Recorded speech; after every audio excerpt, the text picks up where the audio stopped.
Cultination, bonjour. Comme tout État, le Vatican tient à préserver ses secrets jusqu'au moment où cela leur échappe. Dans la vidéo d'aujourd'hui, nous allons explorer des secrets dont le Vatican ne parle pas et qu'ils ne veulent pas que nous sachions. Avant de démarrer, je vous fais un petit disclaimer pour préciser que le but de cette vidéo est de relater des faits historiques et qu'elle est purement informative. Vous trouverez, comme d'habitude, toutes les sources en description. Cela étant dit, nous pouvons démarrer. Le Vatican est beau, charmant et regorge de monuments architecturaux. Le plus petit État souverain sur Terre est de plus en plus entouré de controverses chaque année. Le souverain actuel du Vatican est le pape François. Il a été le premier pape du Nouveau Monde, le premier pape jésuite et le premier pape aux racines non européennes en 1200 ans depuis Grégoire III de Syrie, qui a régné entre 731 et 741. La longue existence du Vatican a donné lieu à sa juste part de secrets, dont certains vont vous choquer et vous horrifier. Commençons par le silence du pape pendant la Seconde Guerre mondiale. Pie XII, de son vrai nom Eugenio Maria Giuseppe Giovanni Pacelli, a été pape de 1939 à 1958, soit pendant 19 ans. Son pontificat coïncidait avec la Seconde Guerre mondiale, durant laquelle il est soupçonné d'avoir gardé le silence. La polémique sur le silence du pape, face à ce qui sera appelé plus tard la Shoah, éclate avec la pièce du dramaturge allemand Rolf Hochhuth, Le Viscère, montée en 1963, qui dénonçait les hésitations jugées coupables du Vatican face aux crimes des Allemands de l'époque. Cette polémique est relancée par le film Amen de Costa Gavras en 2002. Puis un peu plus récemment sous le pontificat de Benoît XVI. Cette polémique a donc vu le jour car beaucoup de personnes estimaient que le pape Pie XII ne méritait pas béatifier. Pour rappel, la béatification est un préliminaire à la canonisation qui désigne l'acte par lequel le pape inscrit la personne canonisée sur la liste officielle des saints. Que reproche-t-on à Pie XII, surnommé le pape de la Seconde Guerre mondiale? Pie XII et plus généralement le Vatican sont accusés de ne pas dénoncer suffisamment le génocide, bien qu'ayant des informations sur la Shoah. Devenu Pie XII, Eugenio Pacelli, en cherchant à maintenir la paix, adopte une position neutre envers les différents États qui prennent part à la guerre. Mais à partir de 1942, l'extermination des Juifs d'Europe se met en place. Pie XII est très tôt informé de déportations massives de Juifs. Les nouvelles affluent au Vatican, bien qu'elles n'aient pas toujours été facilement vérifiables. Une forte pression s'exerce alors sur Pie XII pour un acte public contre les fascistes. Par exemple, Myron Taylor, représentant de Roosevelt, s'est rendu au Vatican en septembre 1942 avec une demande d'intervention du pape pour les civils, les prisonniers de guerre et les juifs. Finalement, le Vatican a fourni comme réponse aux Américains que le Saint-Siège avait reçu des informations sur des traitements sévères contre les Juifs, mais qu'il ne pouvait pas en contrôler la validité. La raison supposée du silence du pape sur le génocide est la philosophie de l'impartialité. En fait, il souhaitait maintenir unis les catholiques divisés par la guerre et la propagande en ne prenant pas parti. Il craignait la pression allemande sur les catholiques allemands ou sur les Polonais otages du Troisième Reich. À chaque fois, le pape s'en tient à des formulations générales et à des appels incantatoires à la paix afin d'éviter les représailles, notamment dans les églises catholiques d'Allemagne, de Pologne et chez les juifs convertis. Cela apparaît assez clairement dans son allocution aux cardinaux en 1943. Toute parole de notre part, toute allusion publique devrait être sérieusement pesée et mesurée, dans l'intérêt même de ceux qui souffrent pour ne pas rendre leur situation encore plus grave et insupportable, insiste-t-il. Il décédera le 9 octobre 1958. L'étude des archives du Vatican sur Pie XII, ouverte le 4 mars 2019, apportera certainement de nouveaux éclaircissements sur le personnage. Le Vatican a aidé les Allemands à échapper. À la fin de la Seconde Guerre mondiale, en mai 1945, des milliers d'Allemands ont fui l'Europe et se sont dirigés vers les pays d'Amérique du Sud, plus précisément en Argentine, au Chili et au Brésil, en usant de certains stratagèmes pour ne pas se faire reconnaître. L'un de ces stratagèmes leur aurait été offert par l'Église catholique, ou plus précisément par certains catholiques. Les routes qu'ils empruntaient sont appelées Rathlin, ou le chemin des rats, et allaient d'Innsbruck par les Alpes à Merano ou Bolzano dans le Tyrol du Sud, puis à Rome, et de là à la ville portuaire italienne de Gênes. Parmi ceux qui ont utilisé ce moyen pour prendre la poudre d'escampette, nous pouvons trouver des hauts cadres du régime. Adolf Eichmann, qui était chargé de l'organisation de l'extermination raciale des Juifs, de Joseph Mengele, médecin qui sélectionnait les individus à gazer, surnommé le boucher de Lyon pour ses actes de torture, ainsi que Erich Priebke, en partie responsable du massacre de 335 civils, et finalement Walter Roth, qui a inventé des chambres à gaz mobiles, et bien d'autres.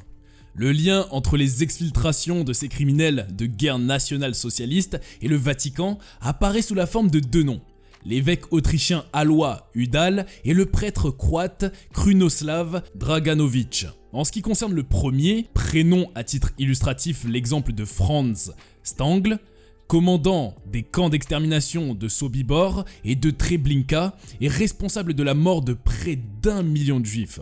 3 ans après la fin de la guerre, il s'échappe d'une prison de Linz en Autriche. Il se dirige vers Rome où il rencontre l'évêque Alois Udal qui l'accueillit en ces termes: « Vous devez être Franz Stangl, je vous attendais ».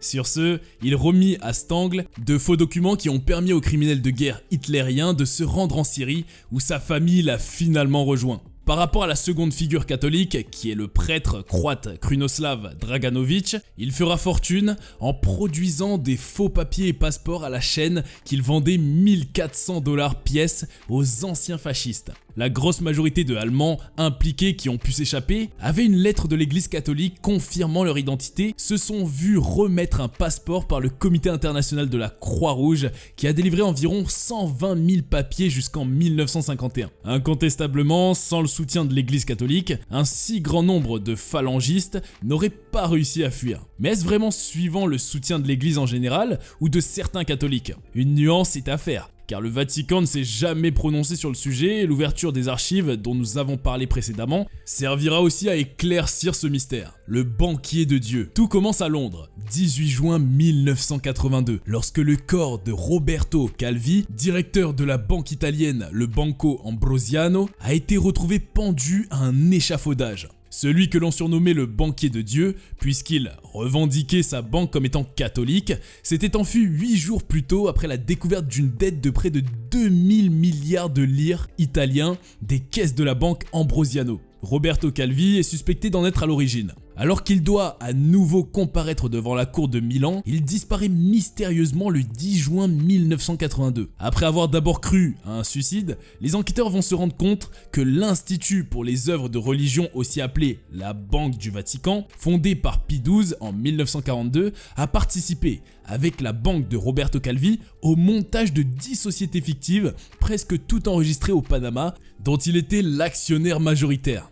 La Banque du Vatican était chargée de gérer l'argent des œuvres de l'église, mais même son président, Monsieur Paul Marcinkus, n'était pas en mesure de faire un point exact sur les dépenses. Ce dernier va cependant avouer que l'idée des sociétés fictives, dont il s'est porté garant en signant des lettres, était celle de Roberto Calvi. En échange de grosses sommes prêtées par le Vatican, il a monté comme garantie ces 10 établissements fictifs avec 600 millions de $ empruntés à des banques étrangères.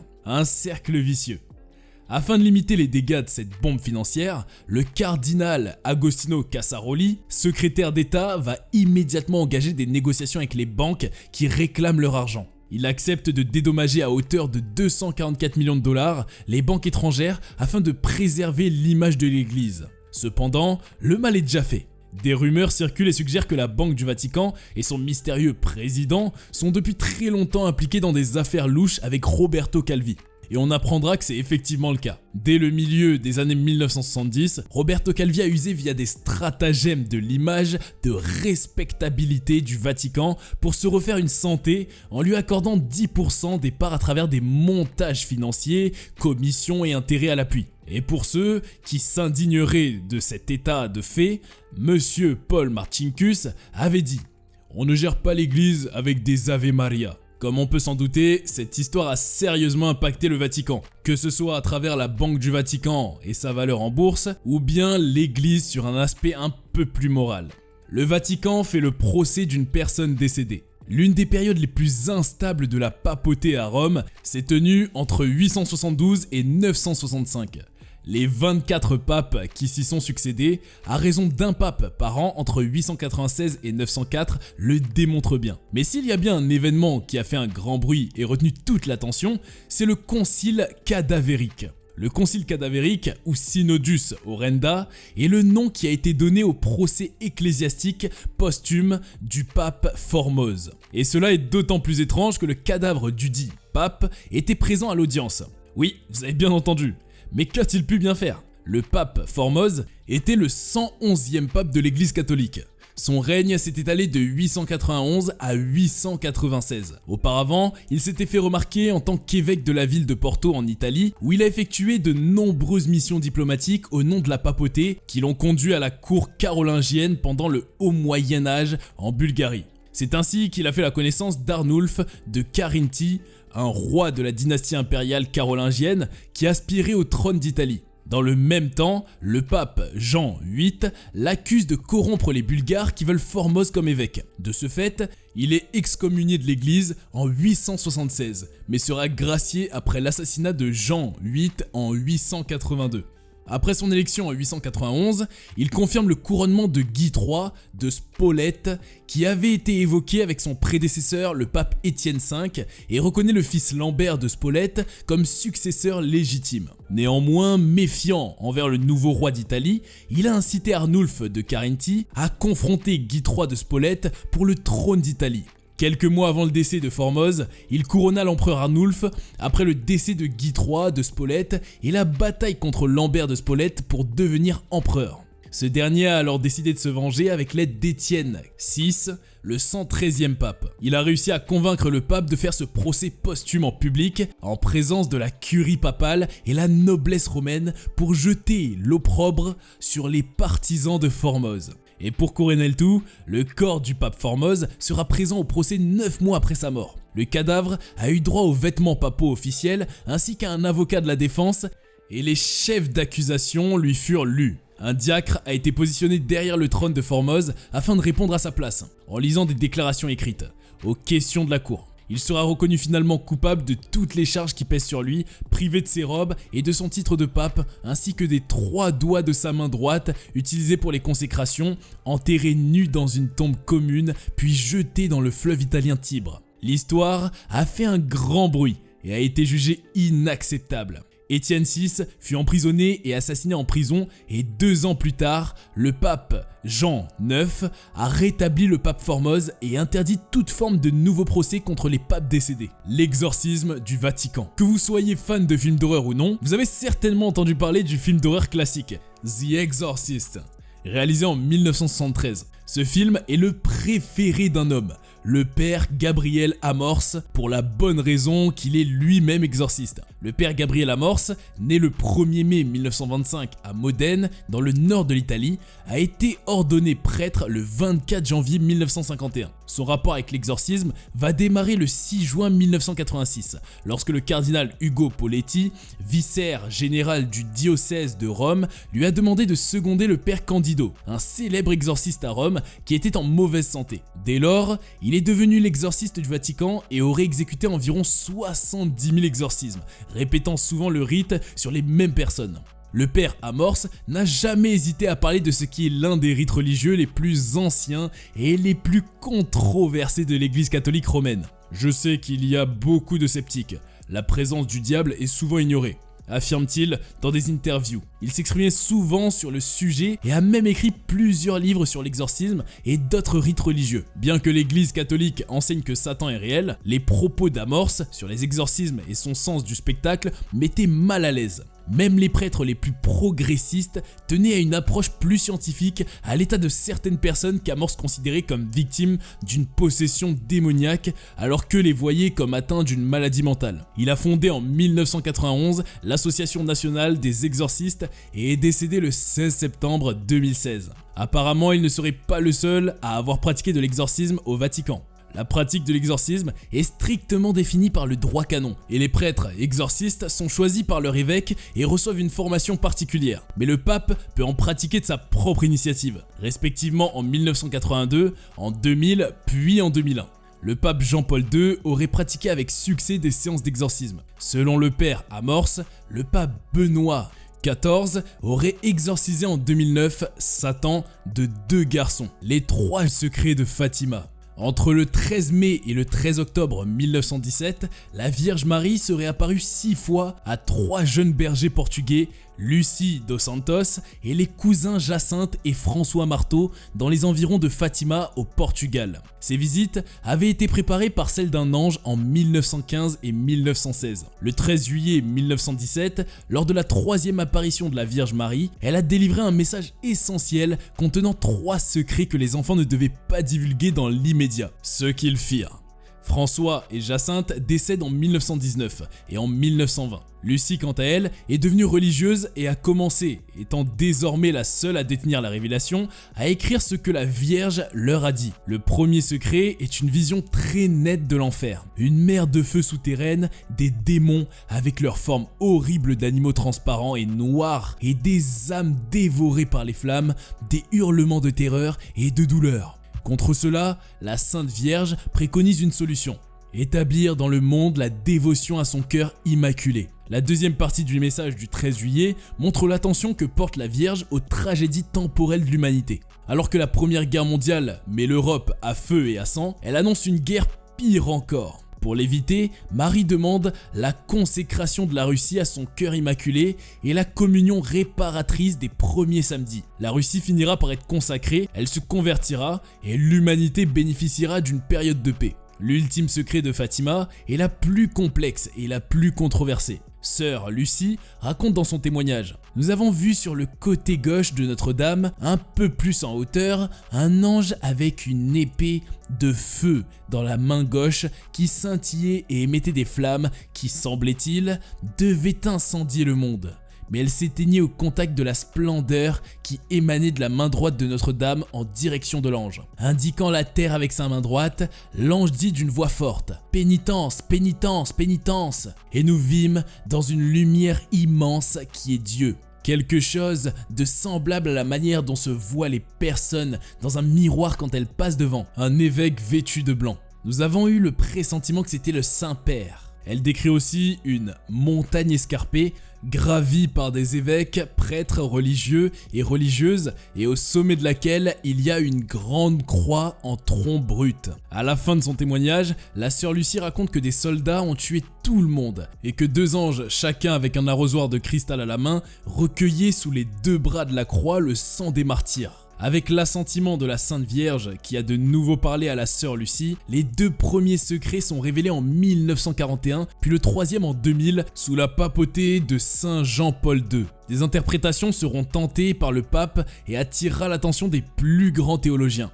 Bien que ce ne soit plus des secrets, le Vatican est encore relativement discret sur ses visions et prophéties apocalyptiques. Vatilex. L'affaire Vatilex, ou fuite du Vatican, provient d'une fuite d'envergure d'une série de documents confidentiels communiqués à des médias italiens en janvier et février 2012, puis en novembre 2015, qui sera surnommé Vatilex 2. Cette fuite a révélé des documents et des correspondances relatifs à la gestion financière du Vatican. On y trouve notamment une lettre de l'archevêque Carlo Maria Vigano, ancien numéro 2 des services administratifs du Vatican, qui dénonce sa mutation à Washington après s'être plaint de la corruption et des malversations dans la gestion du patrimoine du Saint-Siège, ainsi que la découverte à sa prise de fonction en 2009 d'un fonds de corruption et de trafic d'influence. Dans une de ses lettres au pape, l'archevêque se disait victime d'une campagne de dénigrement de la part de responsables du Vatican hostiles à sa politique de rigueur et à sa volonté de faire le ménage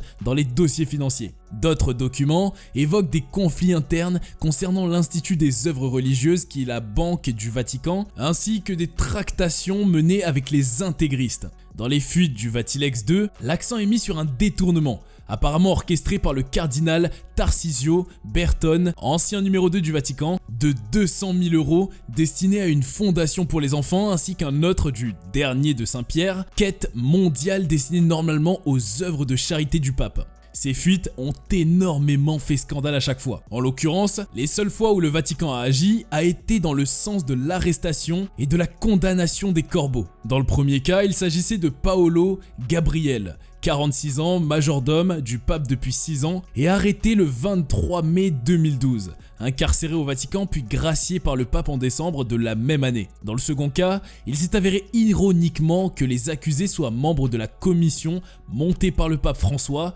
et visant à réformer la curie vers une meilleure gouvernance et plus de transparence.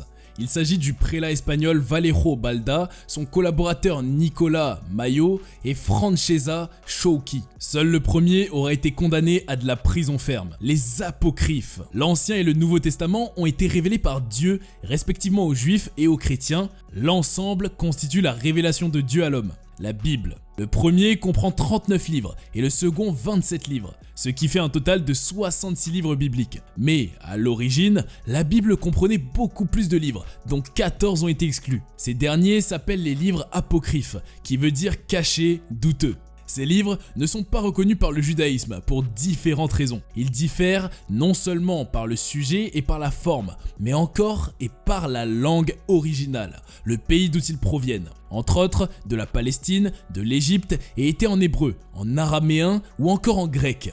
Au IIIe siècle avant notre ère, les écrits religieux juifs sont traduits et ont donné le Septante. Le Nouveau Testament se réfère souvent aux écrits de l'Ancien Testament et le cite dans la traduction grecque de la Septante, mais jamais les apocryphes ne sont cités ni par Jésus-Christ ni par aucun des auteurs inspirés. En 1534, Martin Luther King, dans son édition de la Bible, extrait les livres apocryphes de leur place traditionnelle et les groupe à la fin de l'Ancien Testament sous l'entête. Apocryphes, livres à ne pas considérer à l'égal des Écritures saintes, mais utiles et bons à lire. Dans les apocryphes, ni Jésus-Christ ni ses apôtres ne s'y sont jamais référés. Par exemple, alors que la déclaration « Ainsi parle l'Éternel » ou une expression semblable se trouve plus de 3800 fois dans l'Ancien Testament, on ne la trouve pas une seule fois dans les livres apocryphes. Ils contiennent des doctrines qui sont opposées à celles des livres dits inspirés par Dieu, des fables et des faits contraires au sobre bon sens, ainsi que de nombreuses contradictions historiques. Même les écrivains des apocryphes ne se présentent pas comme inspirés mais comme des écrivains ordinaires. Par la suite, pour éviter une porte ouverte à toutes sortes de déviations, l'Église orientale et occidentale ont séparément pris la décision de les enlever. Cependant, certaines églises chrétiennes incluent certaines parties ou tous les textes de ces livres dans leur version de l'Ancien Testament. Bon voilà, nous sommes déjà à la fin de la vidéo. Faites-nous savoir en commentaire le secret qui vous a le plus surpris et dites-nous ce que vous en pensez du Vatican. N'hésitez pas à nous laisser un like et à vous abonner si ce n'est pas déjà fait. Ça nous encourage beaucoup de savoir que vous êtes satisfait par nos recherches. A très bientôt pour de nouvelles vidéos sur Cultination.